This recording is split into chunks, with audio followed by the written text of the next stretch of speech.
Hello and welcome everyone. Thank you so much for joining us today. My name is Antonia Ypsilanti and I'm an associate professor in cognitive psychology at Sheffield Hallam University. I am also the co-director of the campaign to end loneliness. Really excited to be here today to bring this session to you, exploring the findings from the recent report from BPE on the low well-being in the UK, which provides a start insight into the state of well-being, its drivers, and the economic impact. So in this session, we will begin by hearing from BPE's Chief Economist John Franklin.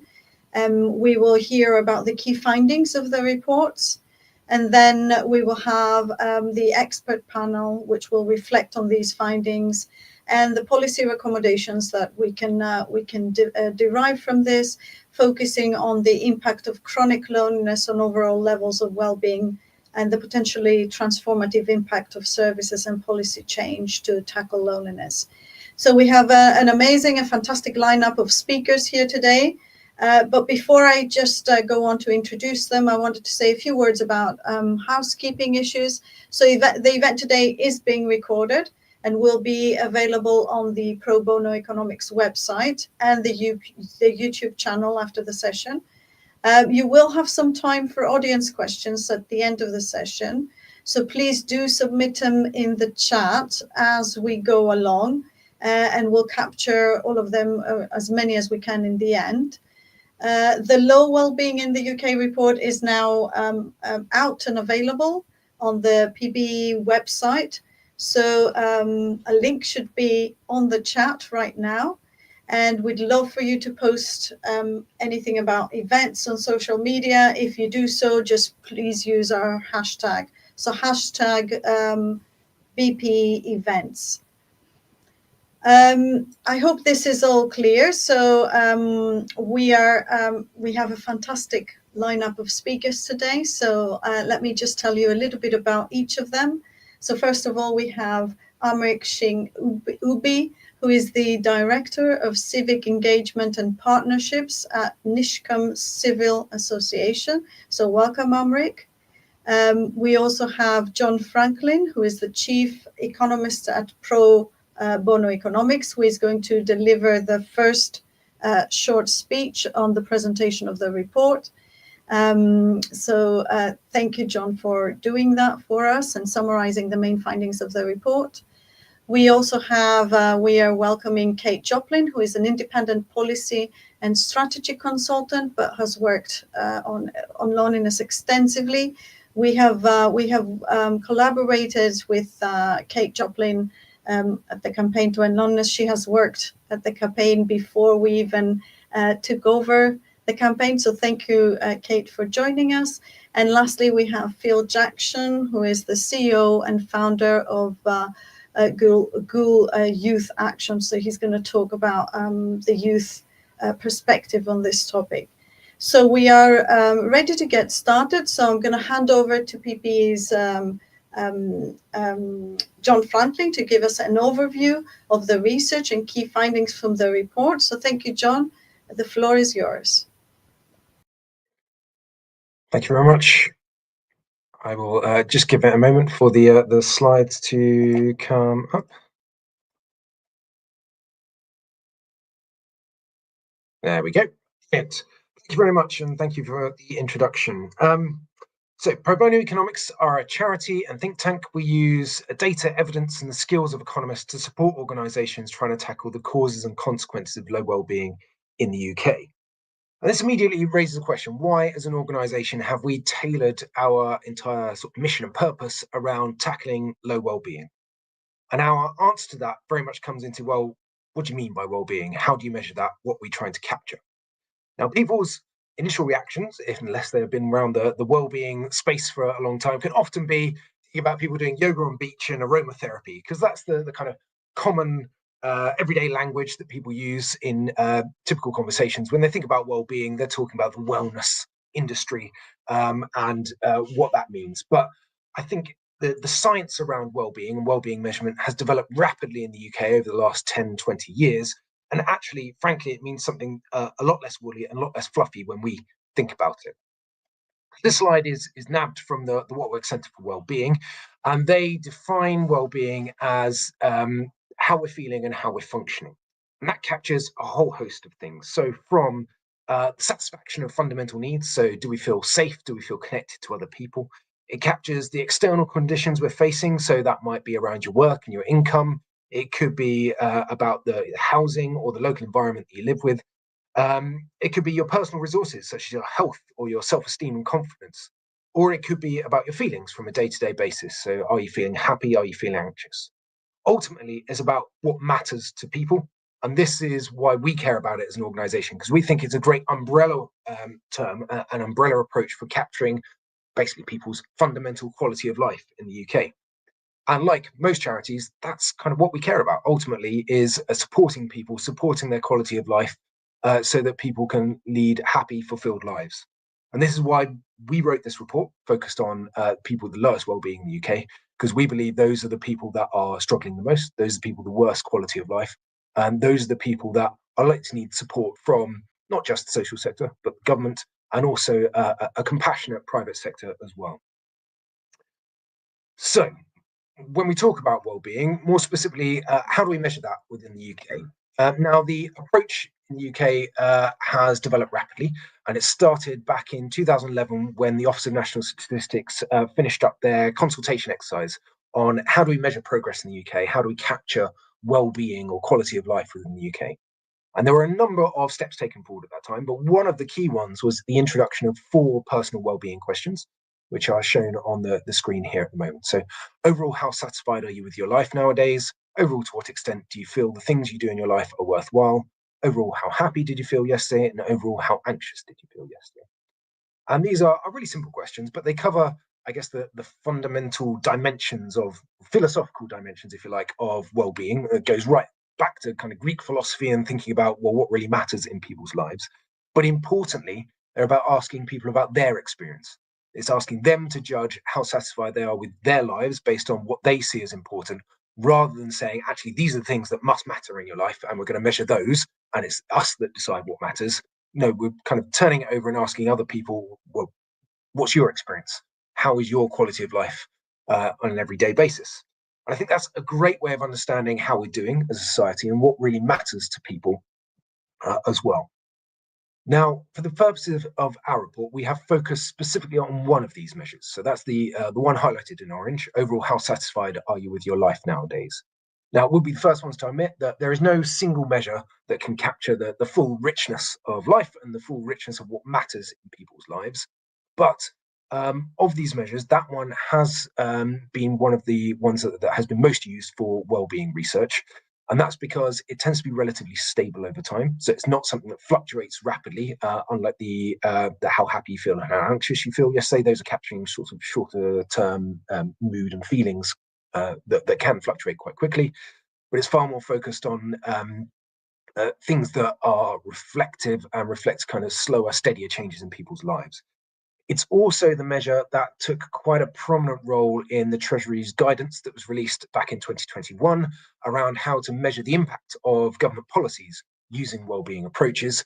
And it was this particular measure that was chosen as one of the leading measures for wellbeing within that. And in particular, it was this measure that was used for putting a pounds and pence value, a monetary value, against improvements in wellbeing as well. So focused in on this single measure, we accept that that is giving us a partial picture and doesn't give us the fully rounded picture, but it has been demonstrated to respond to the kinds of things that we'd expect to matter in people's quality of life. And we'll come on to that in a moment. So what does the data on well-being tell us? Well, at a high level, when we look at the averages, actually, the average person in the UK is doing pretty well. Based on the ONS breakdown of that score, and I should have said, these questions are all measured on a scale of 0 to 10, where, for instance, on that life satisfaction question, 0 is completely unsatisfied, and 10 is completely satisfied with your life. 0 is not satisfied at all, and 10 is completely satisfied. If we look at the average score, it's around 7.5 in the UK, which, based on the ONS definitions, would put the average person in the UK as having a high level of well-being. So actually, on average, we're doing okay. That's been pretty stable over time since that data has been gathered. So 2012 was the first full calendar year of data that we've got using the annual population survey, which is the official source for wellbeing data in the UK.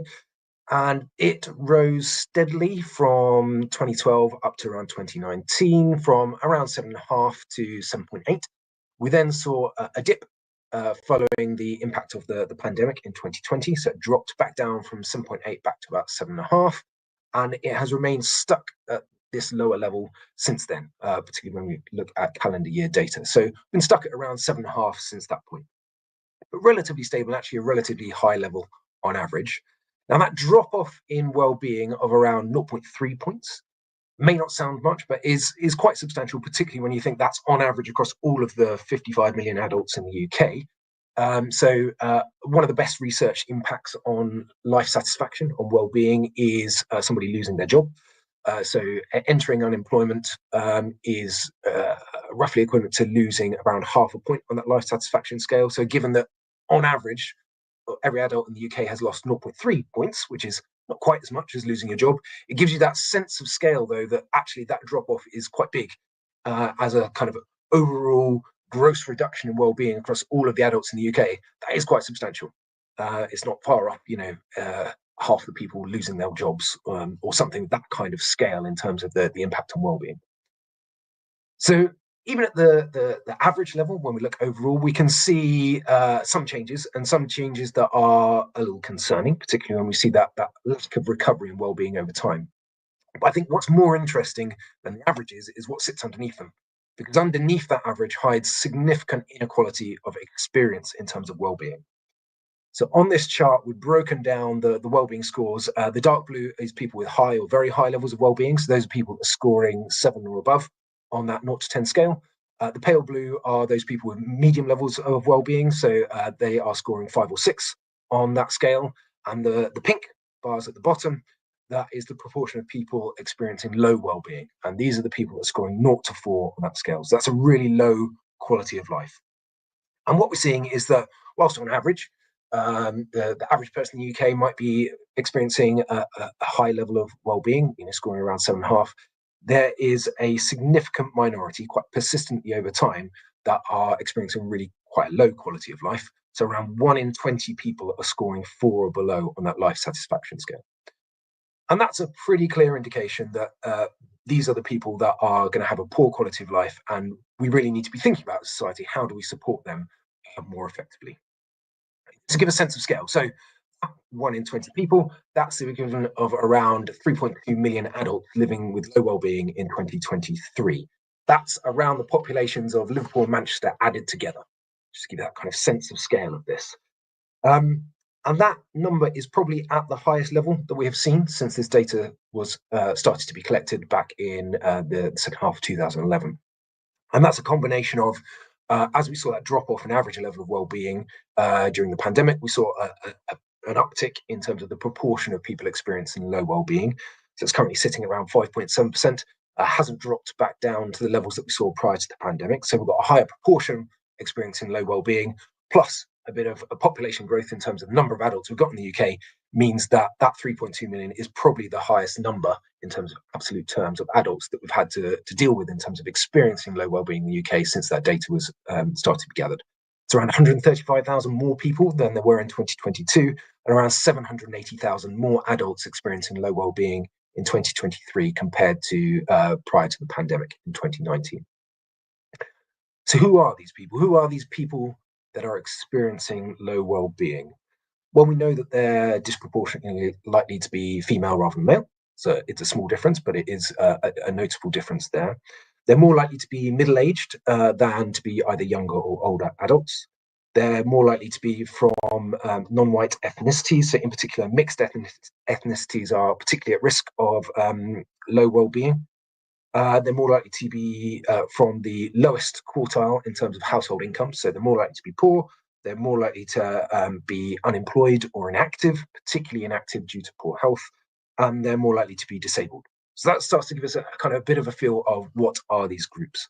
But there are 3 kind of characteristics that jump out time and again whenever we look at what are these drivers of low well-being, what are the factors that seem to stand out as being most strongly predictive of somebody experiencing a low quality of life. And those are mind, body, and connection. So people's mental health, their physical health, and their loneliness or their sense of social connection. These are the factors that keep jumping out as being absolutely critical. So this chart we're showing on screen, this is taken from our report that was published a couple of weeks ago.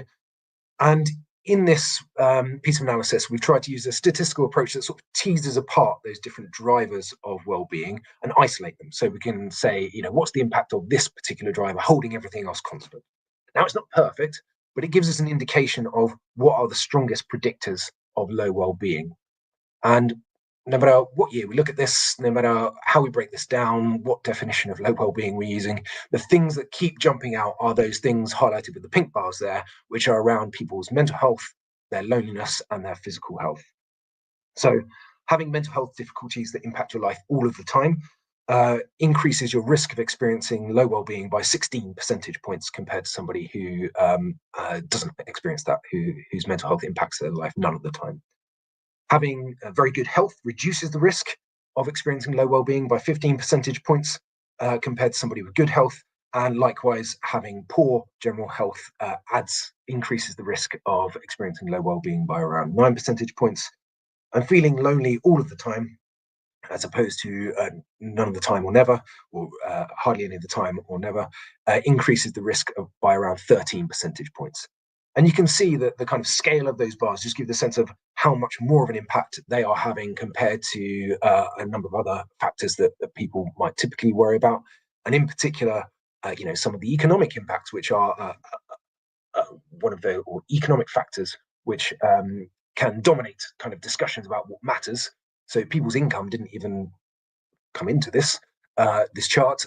Unemployment does matter, but it's having a much smaller impact than some of those more the mind, body, and connection issues that we've already highlighted. So these factors really are the ones that seem to jump out time and time again. And what's even worse is if we look at combinations of these factors. So people facing multiple difficulties are at even higher risk. So for those people that aren't experiencing any of those key risk factors, the mind, body, and connection, mental health difficulties, the physical health difficulties, or challenges around loneliness, only around 3 in every 100 people would experience low well-being within a given year, so around 3%. If they experience one of those factors, then it's more likely that around 15% of people would experience low well-being. With 2 of those risk factors, so physical and mental health difficulties, or loneliness and mental health difficulties, then that risk increases to around 37% of people would experience low well-being. And if you've got all 3 of those risk factors, if you're struggling with your mental health and your physical health and you're feeling lonely, then around 2/3 of adults would be experiencing low well-being based on the analysis we've done. So these are the kind of really critical factors that jump out as drivers of low well-being, and combinations of them have an even bigger impact over time. Now, as an organisation here at PBE, we think that tackling low well-being should be a major policy priority. We think that setting targets for how we reduce well-being over time, how we reduce the numbers of people struggling with low well-being over time, should be a really important part of what government does. And we would love to see that driven down to nothing. We don't want anybody to be living with that really poor quality of life. But we know that would take time, and it may never be possible to get it right down to zero. But to give us an indication of the value that this would have, applying the Treasury's own guidance for how we put a value on changes in well-being, if we could just halve the number of people experiencing low well-being in the UK, it would deliver 54 billion in economic benefits every year. And that's based on the Treasury's own methodology. So it really would make an enormous difference to the experience people have. And we can put that into this sort of monetary terms to indicate, well, what's the value of that to people? So we can trade it off against the costs and against other opportunities, other ways that we could improve people's life. But if we can tackle low well-being, it would make a substantial difference to the quality of people's lives. How would we get there? How would we start to make the difference? Well, I mean, it seemed clear to us that given those important drivers of mental health, physical health, and loneliness, those seem like really obvious and important places to start in terms of tackling low well-being and driving the numbers down over time. And in fairness to the new government, right from the start, when they laid out their missions, there has been a strong focus on improving the health system and improving physical health and shortening waiting lists for physical health conditions. And they have talked a reasonable amount about giving greater parity to mental health within the health system as well, and directing more resources to providing support around mental health. And those two things, if the government could deliver on that mission, would make a substantial difference in terms of tackling levels of low well-being in the UK. But there's one of those three key drivers where it feels like the new government coming in has been a lot quieter, and that's around loneliness. And we think that is definitely worth a bit of a rethink in terms of policy priorities. So we're going to spend a little bit of time talking about loneliness, and I think that's certainly something that would be good to pick up with the panel when we get into the discussion in a moment. So, loneliness in the UK. There are various different ways of measuring it, and it's fair to say there is quite a lot of debate about what is the right way of measuring loneliness. For our purposes, we have used Understanding Society's measure of loneliness, which is a direct measure. It asks people, how often do you feel lonely? And there are 3 levels that you can choose from as part of that survey, going from often to sometimes to hardly ever or never. If we look at those people that are saying that they often feel lonely, that trend in terms of the number of people appears to have been going up over time based on Understanding Society data. And it means that in 2023, we estimate that there was just over 5 million adults living with chronic loneliness in the UK. Now, this is adults alone, doesn't focus on young people as well. And it's fair to say that the last couple of years of data, at the time we did this analysis, Understanding Society only went to 2022, and we projected forward using the Opinions and Lifestyle Survey. So the last couple of years are a little bit tentative, but we have just seen the latest results from the Community Life Survey, which sort of confirm that there seems to be a pretty strong upward trend in terms of the number of adults experiencing loneliness at the moment. And that should be a real concern for the government and for us as a society. So if we've got around 5 million people, this has enormous personal costs for those individuals. You know, loneliness is a horrible experience. We had some case studies included in our report, which kind of portray what that feels like and the difference it made to people's lives. But it also has an implication in terms of other policy priorities that the government might want to achieve. So not least, you know, a focus on the health system, where people who are chronically lonely typically make greater use of health services. And you know, if you can isolate the impact of that chronic loneliness and just focus on the difference that that's making, let alone, you know, potential other issues that come around it, then we think around 1 million additional GP appointments are made every year as a result of chronic loneliness. So if we could reduce chronic loneliness, it would make a real difference to the demands being faced by the health system as well. So what can the government do about it? Now, back in 2018, the Theresa May government published a loneliness strategy. And it was, I guess, another step on the process, the progress that has been made in recognising loneliness as an important public health issue. It recognised the impacts it can have on people's lives and gave a sense of scale in terms of the difference it makes and the impact, for example, on mortality of people from the experience of loneliness. And really started to give it the recognition as a policy issue that it deserves. We, in the run-up to writing this report, we wanted to speak to a number of people working around the sector, around the loneliness sector, both in the social sector and elsewhere, and understand their kind of take on the strategy and what has happened since. I think it's fair to say most of the people we spoke to really recognised that strategy back in 2018 as being a landmark moment in terms of recognising loneliness as a public health issue. But there was a general sense that the delivery off the back of it feels like it's been a bit slow, and that as a policy issue, it seems to be losing a bit of momentum. And there were kind of 3 key points that really came out as challenges to particularly many of the social sector organisations that were working in the sector. And the first one is around funding. So it was often people talked about funding in this area being too short-term, too fragmented. And that created real instability in the ability to run programs and interventions to support loneliness within local communities. So the fact that they couldn't be planning longer term, the fact that the programs had to fit in with, you know, short-term fragments of funding that they could find, created real difficulties making sustained longer-term differences to people's lives and tackling the loneliness issue. The second issue that was raised was around collaboration between local authorities, healthcare services, and community organisations, where it felt this was kind of really fraught with difficulties in many areas. So, and that was a combination of things. There was aligning those national initiatives with local needs, and aligning the local provision with various different commissioning models that might come from the different stakeholders that were involved and different people that might have an interest in loneliness. So tackling that ability to collaborate within those local communities felt like a real priority as well. And finally, a lot of organisations talked about the difficulties of providing robust data to demonstrate the effectiveness, their effectiveness in tackling loneliness. And it seemed to be a combination. There were some very loneliness-specific issues around what's the right measure to use, what is the measure that matters to people, but also a lot of the kind of general issues that we see as an organisation with small and medium-sized charities in terms of skills, capacity, and understanding, and just having the resources in order to really use data effectively. So, as a starter for 10, we want to do more work on loneliness. I'm sure we as an organisation will have more to say, and we'd love to hear more from other people about this. But here were kind of 3 key things that we thought would help as a starting place for increasing the priority placed on loneliness within the policy environment. So, first of all, refreshing and strengthening the policy framework around loneliness. The strategy back in 2018 was really important. We don't think there's necessarily a need for a new strategy, but definitely a clearer plan coming out of government, a clearer cross-departmental plan coming out of government on how they're going to take that agenda forward and how that's going to be taken more seriously going forwards. This could be aligned with greater accountability, clearer measures on outcomes as well. I think we need to increase collaboration within philanthropic funding. This funding challenge that kept coming up needs to be addressed.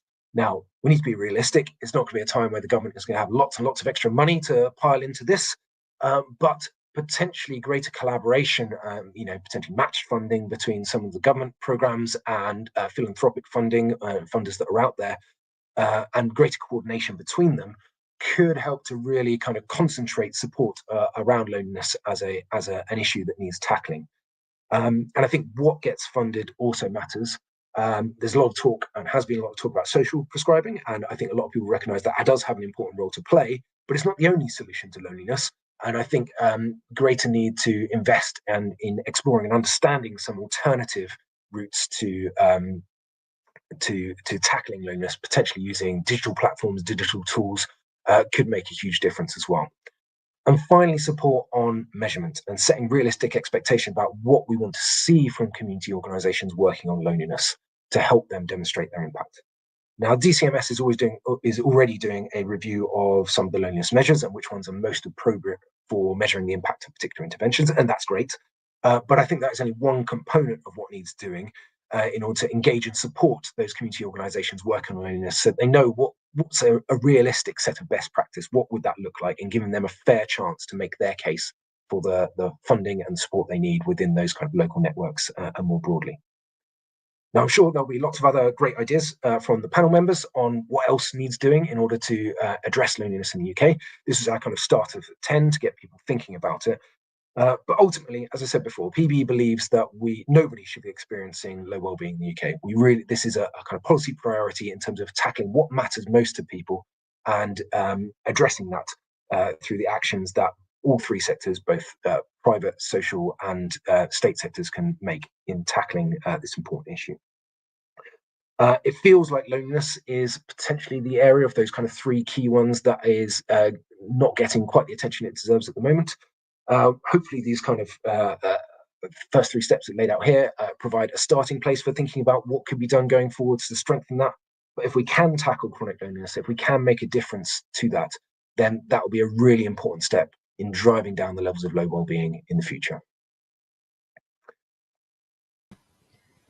Thank you, John. Thank you for summarizing the findings. Very interesting.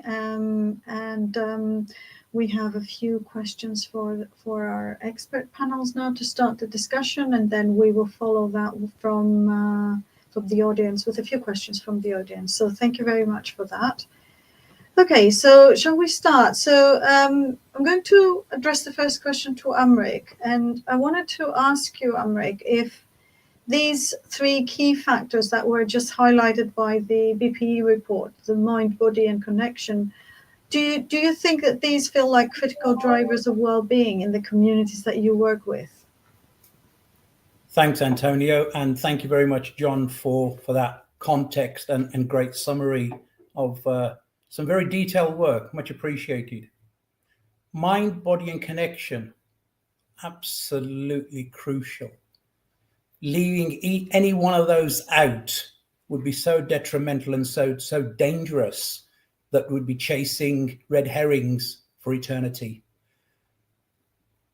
I'm privileged that I belong to a group of organizations. The Nishkam group is made up of a place of worship, a school trust, a health trust, a community cooperative, and also the civic arm here that I'm pleased to be part of. And people present themselves in different ways. People don't just knock on your door and say, I'm lonely. People don't just walk up to you and say, I have a problem with my mind or with my body. People will present themselves as complex beings. It is up to us to make sure that we have joined up thinking and are able to look at the holistic approach when dealing with well-being. Here, we specifically talk, as a faith-inspired and faith-based organization, we specifically talk about mind, body, and spirit, because we think our spirits are all connected. Therefore, that's the connection link that I would make back to the work that John's just presented. So it's crucial for us to appreciate the deep interconnectedness between physical health, community, and spiritual well-being for us to make sure that we clearly understand that true health is not just about the absence of illness. True health comes through making sure that everybody has equity, everybody has access, and everybody feels appreciated and a sense of belonging. And what we found that when you talk about loneliness, you talk about mental health, you talk about stress, these factors are not always internally driven. The fact that we have a world in crisis, whether that's the cost of living crisis, whether that's wars going on in the Middle East, whether that's trauma in families, all this adds to the complexity and the problems that we need to solve. I think it's important to remember that loneliness, and we'll tackle it later, I'm sure, isn't always understood the same in all communities and all cultures. For example, I could pose that question that John was posing earlier about where are you on this continuum? If I ask that question of an elderly Sikh person, first generation, he would say, of course I'm not lonely. There's 12 people living in this house. But if I said to him, how do you feel on a day-to-day basis? Do you feel as though you belong? Are you respected? Are you consulted? Are you engaged? The answer would be very different. And that spectrum, on that answer on that spectrum, would also be very different. I think loneliness has certainly shown us in our work that it's an epidemic. It's an epidemic at horrible figures are coming through. We have complex medical conditions that are hiding it. We have GP and hospital waiting times that are adding to it. We have mental health challenges and problems that lead to more appointments being missed and a vicious circle of downward spiral and despair beginning. We are more connected as humans than we've ever been, and we're probably more lonely than we've ever been. I'll leave it there. Thank you, Amrik. Thank you and for pointing out the way that we ask these questions, the way that we phrase these questions is really, really important. So thank you for pointing that out. And okay, so just wanted to move to Kate and asking a more general question. Like, Kate, out of these three key drivers, loneliness was the most important one. So why do you think loneliness is such a challenge in the UK? Yeah, thank you. And just apologies in advance, there's some background noise just started up just as I'm about to speak. I think loneliness is really, really important. I've spent a lot of my time working on it because I think it is really critically important. So it's really brilliant to see Pro Bono Economics drawing attention to it and highlighting not only its connection to wellbeing, but onwards into kind of real economic impacts too. So that's really welcome. I mean, I think just one thing I always like to just be really clear about when we're talking about loneliness, one of the reasons it's such an emotive subject and such a big topic for a lot of people is because we all understand it. Most of us, if not all of us, have experienced it in our lives. But when we're talking about loneliness in a sort of public policy context, we're not talking about a fleeting experience of loneliness that sadly most of us experience, and it was hard, but we move through it. That's not what we're talking about when we talk about the loneliness that really impacts well-being. And it's clear in the statistics, we're talking about those people that experience loneliness often or always. And it is something that's extremely individual and is impacted by a whole range of other factors in our lives. And so I'm not at all surprised to see how important loneliness was, but also to recognise that the people who are experiencing loneliness are often the people that are also living in poverty, also the people that are also experiencing marginalisation for other reasons, including being part of a racialised community. They're also the people that are living in poor housing or experiencing job insecurity. All of these factors impact our experience of loneliness, and particularly whether our experience of a disconnecting thing that happens in our lives. We all go through them different times in our lives where we become more or less connected to one another, either physically or emotionally. But our resilience and our ability to get through those things is impacted by a whole bunch of other factors. So for me, loneliness is a really kind of important human issue to get hold of. But let's not confuse ourselves that normal experience, that everyday experience that we can experience from one moment to the next, is what we're talking about when we're talking about the problematic loneliness that needs addressing in public policy. And that's always the caution I want to start with in these conversations. Thank you, Kate. Yes, so we are talking about what is known more widely as chronic loneliness, or there are other terms like persistent loneliness or problematic loneliness. So there are various terms, and there is quite a vibrant research environment at the moment looking into measuring chronic loneliness and so on. So that's really good to bring in. So can I move now to Phil? And Phil, I wanted to ask you, so you work for a charity that directly support people facing loneliness and experiencing low well-being. How is loneliness experienced by the young people you work with? And how does that impact their overall health and well-being? Thanks so much, Antonia. Welcome, everyone. We run a charity in Goole in East Riding of Yorkshire, just for context. It's an area of high deprivation. It's got the attributes of many areas in the country. Low aspirations, low skill base. The burden of social media on young people is a major pressure. Lack of youth provision, these sort of things. But in terms of loneliness, we see it growing, not reducing. A lot of young people that we work with, and we're working closely one-to-one and in small groups on our projects, have poor family relationships, undiagnosed developmental disorders. Some of them are young carers. Some of them have newly diagnosed medical conditions.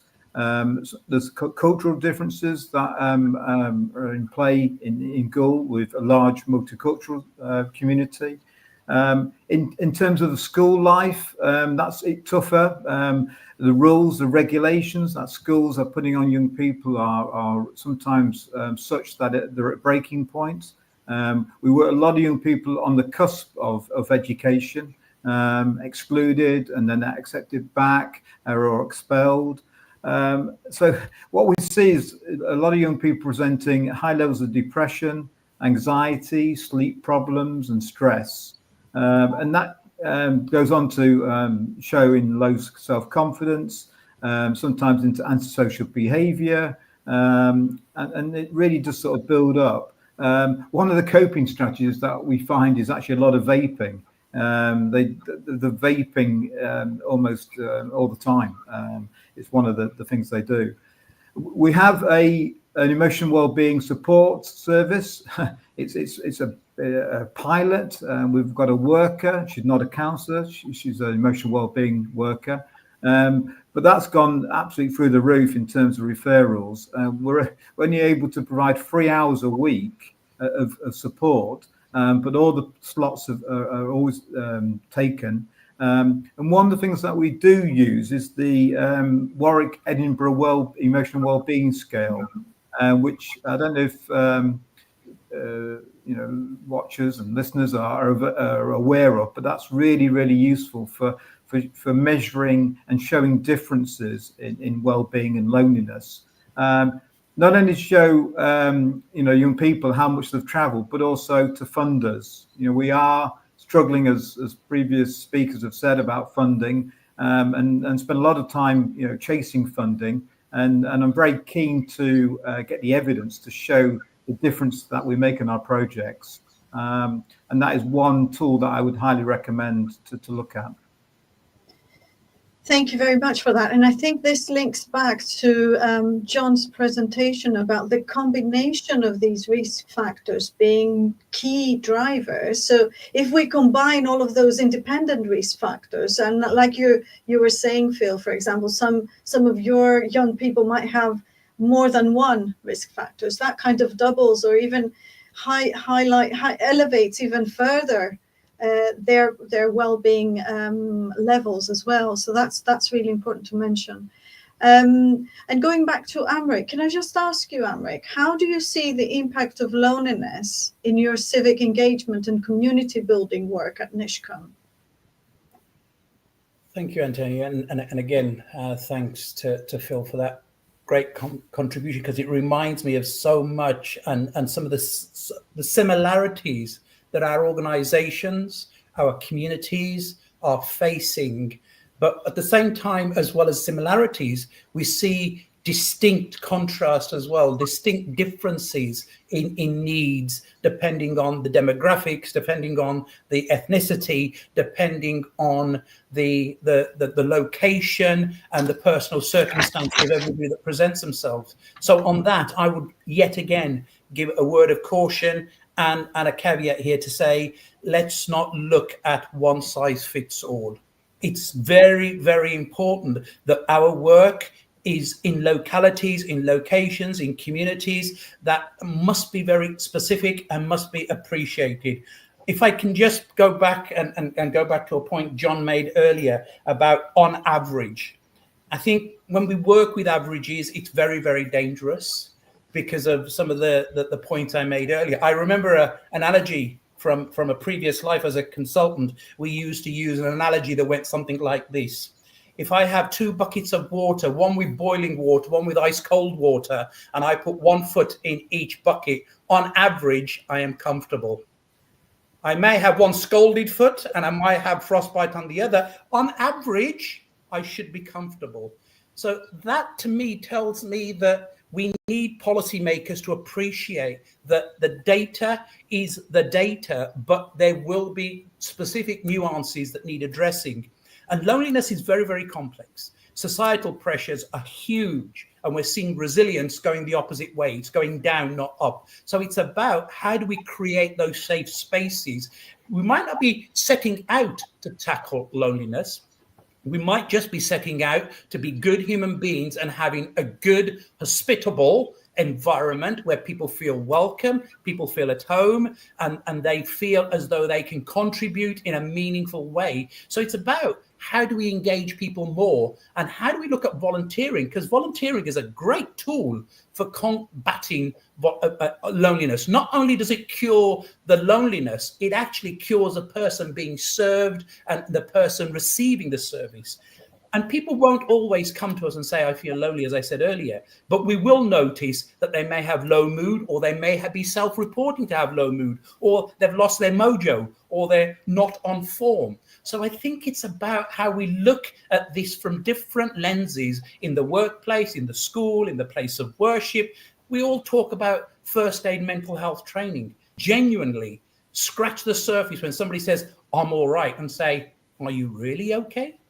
Because when we ask that, people will actually sit down and say, well, now that you ask, no, I'm not okay. And we find people present like this through the services we provide at the coalface, whether that's debt advice, whether that's housing advice, whether that's financial job loss advice or whatever.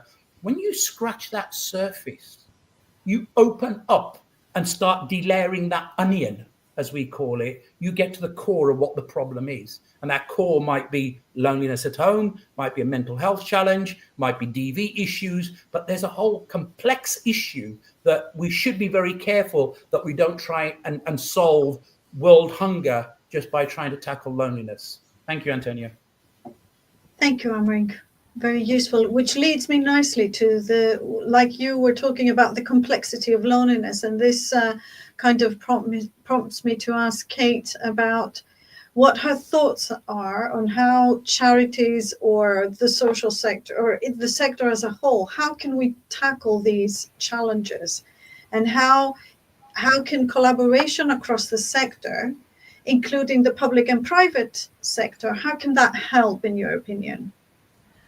Yeah, I think it's absolutely an issue which requires a collaborative solution. So I often say that the solutions to loneliness are as diverse as people are, and that's because loneliness is a completely individual experience. It depends not only on the quantity and quality of our relationships, but also our own expectations and needs and wants. So what will address your loneliness won't address mine.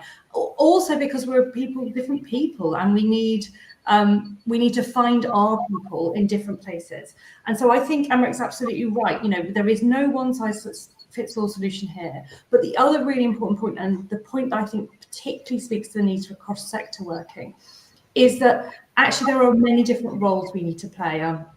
I would refer you to the Promising Approaches framework, which I created for the Campaign to End Loneliness in Age UK, if you want more detail on this. But what that tries to set out is that there are some particular kinds of approaches that we can take which will directly impact someone's loneliness. And those are the ones where we're supporting people to build new connections, or to reinforce their existing connections, or to support them psychologically around the way that they connect with people. That is going to make a direct difference. But if we don't have the right infrastructure in our community, the right transport, the right digital infrastructure, the right housing, the right public spaces, then none of that will work. And so I think, you know, there really is a role for everybody. We do need to know what role we're playing. We need to coordinate our efforts. Not all of us are the right people to directly interface with the most lonely individuals, but all of us, whether we're social sector, whether we're private sector, whether we're public sector, can play a role in helping to be part of that loneliness solution. And I think it's not about everything saying it's about loneliness. Loads of the most effective loneliness interventions were set up for health, for education, for a whole bunch of other reasons. But it is about recognising what role we're playing so we can coordinate properly. Thank you, Kate, which leads me nicely to just a question for both Phil and Amrik from their side. What are these policy changes that you would like to see that would have an impact on the service that is provided for young people on one hand? For Phil, that's the question for Phil, but also for Nishcom for the work that you provide. So should we start with Phil? What are the policy changes that you would like to see that would facilitate your work with young people? Thank you. The government have recently announced a 180 million injection into youth outcomes through the youth strategy. Just in terms of context, I'm a service manager from a local authority where I think the amount of youth services money was spent was like 500 million. So it's way short of what it needs to be. A lot of discussion about the need for local youth provision. I mean, that's a well-documented argument, and people are realising the benefits of youth services now and the loss that it's been over the last 5 to 10 years. So there are some, encouraging policy announcements. One of the interesting ones was the National Citizen Service going, which I would say actually from our perspective is something that would be applauded, because that was about a very short term and contact with young people, not building strong relationships via trusted adults, in words youth workers. So that could be welcome. So if that money could be diverted into real close support to young people, I'm not talking about youth clubs here and the under 11s, the very nice village kind of youth provision that's been portrayed in the past, but real intensive one-to-one and small group work where you actually engage in the whites of eyes and the real lives of young people. That's where the real successes can be made and really start to improve well-being and lack of isolation, really. Thank you. Amrik, what policy changes would you like to see that would impact your work? Thank you for that. I think we've touched upon long-term sustainable investment. I think what we see and have seen with many governments, and we're seeing it now in Birmingham City Council, we're constantly robbing Peter to pay Paul. It's false economy. We're dragging people out of the river, constantly fishing them out. But the same colleagues who work for the same department, the same organization, are the ones throwing them in the river upstream. Why don't we just go upstream and work together and say, look, don't throw that person in. We can actually do an intervention with them. So to put that into practice, let's have some recognition that downstream costs and the impact on downstream costs can be prevented by tackling upstream problems. Let's look at stop cutting investment in youth programs. Let's stop cutting investments in services and saying, we'll do care in the community. That's rhetoric. We want to see action. If you're going to do care in the community, let's do care in the community properly. And care in the community is not about burdening institutions, faith-based and otherwise, who are doing great work, but asking them to do care in the community. Care in the community must come with collaboration and with budget. It cannot keep coming at the cost of, it's your moral duty to look after these people. It's your moral duty to serve. Yes, it is, and we will continue doing that.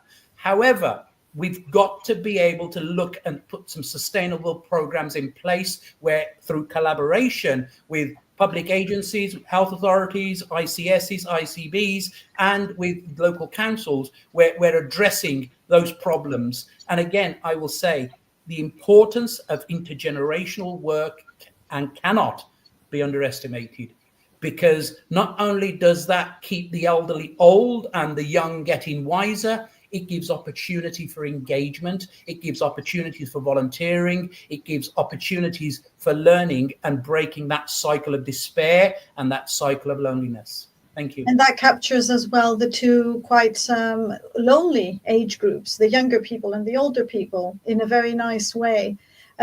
Kate, would you like to make a final comment? What would you kind of want to highlight before we end the talk today and go to a couple of questions in the chat? Yeah, I mean, so I think the only thought I have to add to the excellent points that have been made and the you know, kind of rousing call to action from Amrit just now is I would slightly differ from what John had to say about whether we need a new strategy, because in my view, you know, 2018 was many years ago, and I think it is time for the government to refresh its strategy on loneliness. And I think, you know, John, you quite rightly highlighted the government missions and the way of working that they want to kind of move to in health, but they're not going to achieve their health mission without some serious action on loneliness, in my opinion, because actually for so many people, loneliness and a connection is what matters to them. And if you will work through what matters to people, you will encourage the action that people need to maintain their health and to rebuild their well-being, to recover from mental health. And, you know, I've seen that time and time again, that it's not so much that loneliness is the issue that we need to work on. It's often a kind of linchpin for a whole range of ways of addressing what's going on in people's lives. So for me, I think we really do need that government focus and strategy.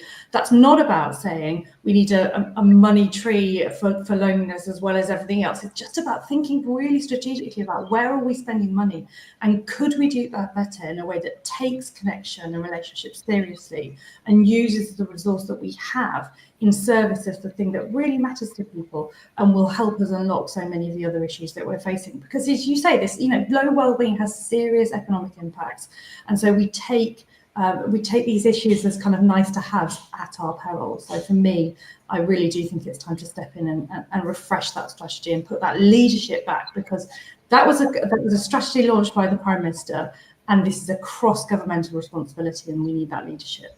Yeah.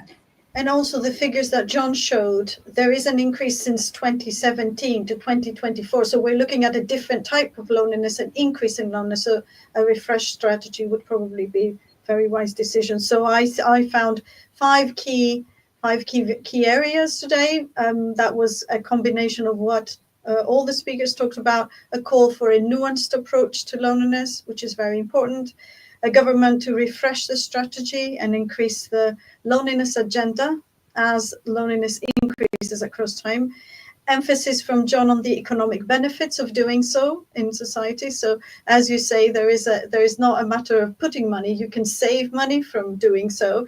And then measurement issues that John also mentioned earlier on persistent loneliness and problematic loneliness. And I think, Phil, you touched upon the importance of funding for robust evidence of what works, because sometimes funding can be directed to showcase what the work that you're doing and how impactful that is. I think we have one question from the audience that I can ask everyone. So I'm interested in the housing options in the chart. Did you look at any housing types? And John, that probably starts with you. Social housing, private rented houses, and if so, if you found anything specific about housing. Yeah, so this is quite an interesting topic when it comes to well-being and low well-being, because I think it depends on whether you look at the sort of raw prevalence of low well-being across these different groups versus trying to disentangle the impacts of housing specifically compared to poverty or health or mental health.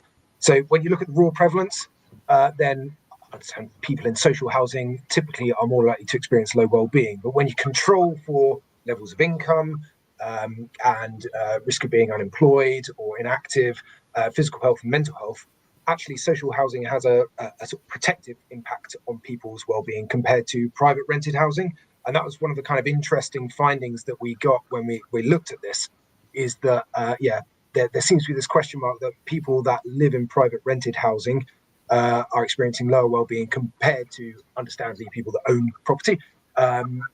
But also people that are in social housing. There's kind of clear evidence that does have a protective impact on their well-being compared to people in the private rented market. Thank you, John. That's really helpful. I think that's all we have time for right now. And thank you, everyone, for joining this and tuning in to watch us. And of course, a special thank you to all the speakers that we had today. Amrik, John, Kate, and Phil, thank you very much for being here today. This report is available on the BBE website. So if you want to read a bit more about the findings from the report, please find the link to the chat in the chat. I think it has been posted. And if you would like to hear more about events like this, please make sure that you sign up to the newsletter. There is a link for that in the chat. And thanks for watching us today, and goodbye.